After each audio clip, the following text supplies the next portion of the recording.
To give a concrete example of the kind of FinTech evolution or revolution we are referring to, we can take a look at how some elements of the UK payment system have evolved even in the last few years.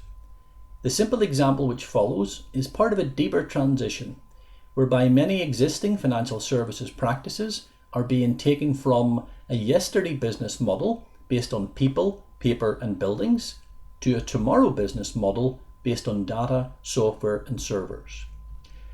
Enter the humble paper cheque. The process and procedure for clearing cheques had changed very little in a century. Indeed, so antiquated had the use and process of writing and clearing cheques become that in 2014 there was serious consideration given to phasing cheques out altogether. Alas, the introduction of ICS, or the Image Clearing System, has given the paper cheque a digital stay of execution.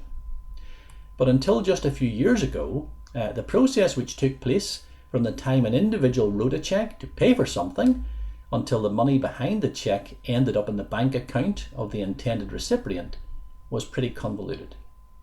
That little paper cheque often went on a physical journey along the road in the back of a van or on a train or even on a plane to get somewhere where it could be checked by hand, and then eventually on to the issuing bank where further checks and authentication took place before the money ever changed hands. To illustrate this, let's suppose someone has just written a cheque, perhaps to pay for some goods or services or to make a donation. Most people don't give much thought to what happens next, but what happens next actually serves as the backbone upon which many new innovations are built. It is easiest to represent the technical underpinnings in a diagrammatic setting. The payer writes a cheque to someone, the payee.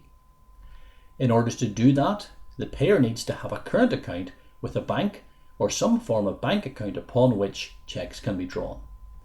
After the cheque is posted or handed over and the payee gets it, they're going to deposit it at their bank or with a third-party cheque cashing facility, which in turn will deposit the cheque with their bank. In any event, the cheque ends up in the possession of a bank at the receiving end. This is when the interesting stuff starts to happen.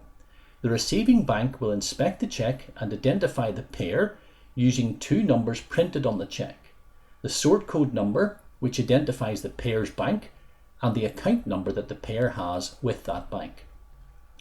Based on this, the cheque is going to be routed back to the payer's bank through a centralised cheque clearing system, sometimes operated by a country's central bank. In the case of the UK, the system is operated by the Cheque and Credit Clearing Company. The cheque is finally directed via the clearing system to the payer's bank.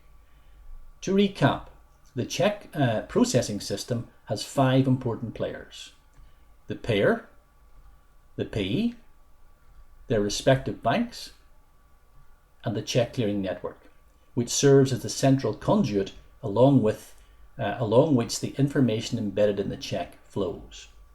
This is followed by the settlement process where money actually changes hands. After the payer's bank receives the information, they will complete some verification tasks to make sure that the payer does have an account there and that there's enough money in the account to cover the amount of the cheque. Once verified, they will send the money to the payee's bank, again routed through the cheque clearing network. Settlement finally occurs once the money is in the payee's bank account, and that's when we label the cheque as cleared. If everything is done using paper, as was the case until quite recently, then the whole process could take upwards of a working week, because the paper cheques had to be physically moved through the system. Overall, this sounds rather complicated, and I have spared you the finer detail. Given the complexity and relative inefficiency of the cheque clearing system, it is worth pausing a little to remind ourselves that this 300-year-old innovation actually has major advantages relative to cash payments. Notice the 2 types of arrows in the diagram. The green arrows represent the flow of information, in this case information physically embedded in the cheque. The red arrows represent the actual flow of money during the settlement process. The crucial innovation compared to cash is that the flow of information is not synchronous with the flow of money. Essentially, by getting a cheque, you're getting information that you will be paid before you are actually paid at settlement sometime later. This time separation was a critical development because if you have some trust in the system, then as a seller, you can deliver the goods once you get the information and trust that your money will come later.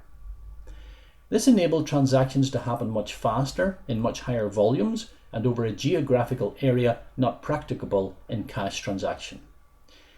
The key feature here is trust, and that's where financial intermediaries like banks come in, because the very same time lag between the information flow and the money flow that constituted the technological innovation in the first place is also a central limitation of the check clearing system.